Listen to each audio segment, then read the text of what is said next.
Hi. So I wanted to just jump on and do a quick video because I know a lot of people are intimidated by the process of buying beef or pork in bulk and not really sure because they've never done it before and they're not sure of the process and how it all works, is what I hear all the time.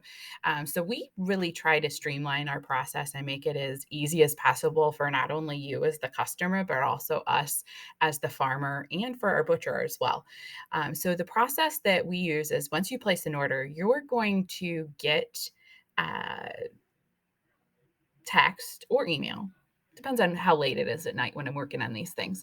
And it's going to just tell you, hey, thanks for your order. We received it, and this is when it's scheduled for harvest. So you'll get an estimate, usually like that month time frame. And once then your animal goes in for harvest, you will get another text and it will say, hey, your animal was harvested or is scheduled to be harvested this day, and the process is going to be as so. So then at that time, you get a link and it will walk you through how to have it cut. So you don't have to call the butcher. You don't have to have even a phone conversation with me unless you want to, which I do have some customers that are like, you know what, I'm just not technologically savvy. Give me a call and we'll go over this. And that's perfectly fine too. Or text me with questions. It's perfectly fine. But I did want to show you our typical process and how we walk you through it and make it easy as can be. And this is what you're going to get. So, you'll get if you order, a quarter of beef, you're going to get this sheet in a link text to you, and you'll open it and you'll see, okay, quarter of beef. You're going to put in your name, your phone number, your email address so I can get a hold of you and know who this is for. And then it's going to walk you through each cut and ask you how you'd like it and if you would like it, because some things you don't even have to get if you don't like them. So, like on a quarter of beef, T-bones and porterhouses are your top premium steaks. You can get them in two in a pack or one in a pack. It does charge a little more for the packaging for that, but you have that option. Then, when it comes to the rib section, you can choose rib steaks or prime rib or some of both. So, you just click which option you would like. Sirloin steaks is next. Basically, your option with that is whether you'd like them bone in or bone out. We usually get ours bone out just because it's easier when we're cooking them for the kids and stuff. We don't have to cut around that bone, but that's all just personal preference.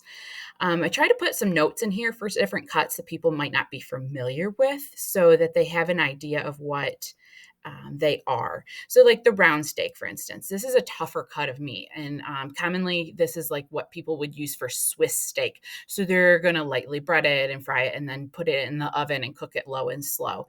But there's also what they call cube steak. So, they would take the bone out, run it through a commercial tenderizer, and make it a little more tender for you.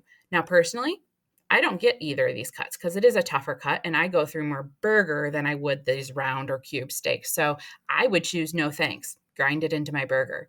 With any of the cuts on your quarter or half of beef, if you choose no, I don't want it, it's going to be trimmed and put into your burger.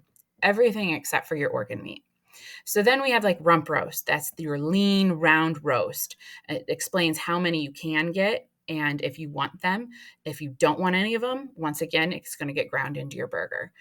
So, like I said, we try to make this very user friendly and simple so that you're not stressed out about how do I want this beef cut, and you have time to kind of scroll through this and pick and choose and decide. There's multiple things that are just yes and no. Do I want soup bones? Am I going to make broth? Or marrow bones? A lot of people use those for their dogs. Or stew meat or short ribs, just some yes and no's.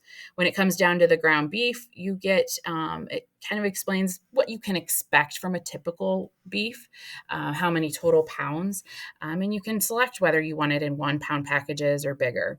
And would you like pre-made patties? It walks you through your options for that, and you can choose how many pounds you'd like put into those patties. Last but not least is the organ meat. And like I said earlier, it is an option for you to get. If you don't want it, it is just discarded. Organ meat, it's actually illegal for it to be ground into any kind of ground beef. It is the most highly regulated piece of meat, per se, on the animal. So it cannot be ground. So it's just kind of a yes or no, I want it or not. And to be honest, that's the only thing I haven't cooked on a beef. So I'm not much help with give any tips on those. So that's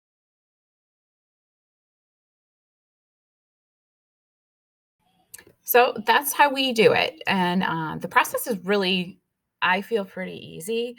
We've gotten some really good feedback on it, and it doesn't need to be scary or intimidating. And like I said, if you have any questions, we are more than happy to help. And if technology is not your thing, we are more than happy to help talk on the phone and walk you through some of that. So hopefully, this relieves some questions or stress that you had about possibly ordering in bulk. If you have any other questions for us, let us know.